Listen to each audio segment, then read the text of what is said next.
I'm a 32-year-old man, and my wife is 20. We've been together for 7 years. In the beginning, everything was great. She was my soulmate, and I was hers. We had similar interests: sports, entertainment, social issues, holiday destinations. For 5 years, we were truly happy. She was my world, and I was hers. We went out with friends, and I always caught her smiling at me. She took care of me when I was sick, just as I did for her.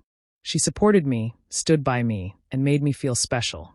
We shared a passion for adventure: hiking, camping, visiting wildlife resorts, and watching football. I loved her exactly as she was. A beautiful brunette with curly hair, a stunning smile, and a kind heart.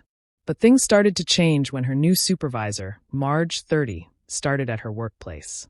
At first, she would come home and talk about him, how funny he was and how he made people feel good. I was taken aback because she usually asked about my day first, but now she immediately spoke about Marge. Still, I brushed it off. He was a new face at work, probably just refreshing for her. Weeks passed, and she became more distant and secretive. She started going out for work nights more often, which never used to bother me. But one night, we were supposed to visit our close friend Daniel, 32, who had recently been diagnosed with a severe disease. My wife, usually so empathetic and supportive, didn't come home in time.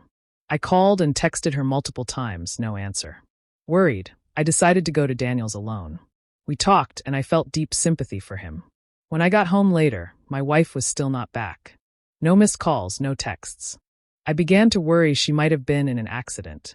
I reached out to her colleague Jane, 28, who I got along with. Jane confirmed that my wife had been out, but mentioned she had gone home early, leaving just my wife and Marge together. I was furious. How could she skip supporting our sick friend for a man she had just met? Eventually, she came home. She saw me sitting in the living room and asked if everything was okay. I looked at her in disbelief and said one word: Daniel. She looked mortified. "I'm sorry," she said. "I forgot. I was out with work friends and lost track of time." She seemed sincere. She and Daniel were good friends, so maybe she really had forgotten. I asked who had been out with her. She listed Jane, Sophie, and a few others. I asked, "Not Marge?" She hesitated. "Oh, yes, he was there." I pressed further. "Did everyone stay out until the end?" She nodded. "Yes, it was a good night." The next day, I was still upset. My wife had never lied to me before, never let anyone down before. I couldn't grasp that she had bailed on Daniel for a guy she had just met. Over the following days, she grew even more distant.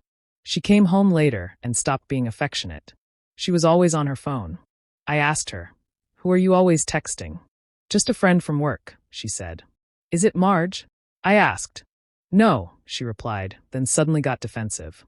"But what's the problem if it is?" I had never seen her react like that. I told her the truth. "Because you never shut up about him. He's been working with you for under a month, and you seem to idolize him. Your face lights up when you talk about him. So much so that you forgot about Daniel." She was caught off guard. "No, I do not idolize Marge," she insisted. "He's just a friend, and I already apologized to Daniel." That night, while she slept, I checked her phone. To my horror, it was filled with explicit messages between her and Marge. I took photos of the conversation for proof. A week passed and nothing changed. Late nights, no affection. I confided in a friend, who suggested I do something romantic, like making her a surprise dinner. I liked the idea. I texted my wife and asked if she was free after work. She replied, "No, I'm free." Encouraged, I prepared a special dinner, got a nice bottle of wine, and bought flowers. When she got home, she looked at me sadly. "I'm really sorry," she said. "A friend from work is organizing a surprise birthday party for a colleague, and that night is the only time they have." I shook my head in frustration and anger. She left immediately. After months of suspicion, I needed undeniable proof. I wasn't proud of it, but I installed a tracker in her car. One night, I pretended to be working late and watched from a distance as she arrived home, then left again. I followed her as she drove out of town to a secluded parking lot. She parked and waited. Soon, another car pulled up next to hers. It was Marge. She got out and into his car. I knew exactly what was happening. I recorded everything. The next few days, she acted as if nothing had changed, smiling at me, holding my hand at breakfast. She had no idea I knew. On my day off, I decided to snoop further. Her laptop revealed nothing, but in her bottom drawer, I found an iPad I had never seen before. It wasn't locked. Whether she forgot or was careless, I got lucky. And that's when I saw it,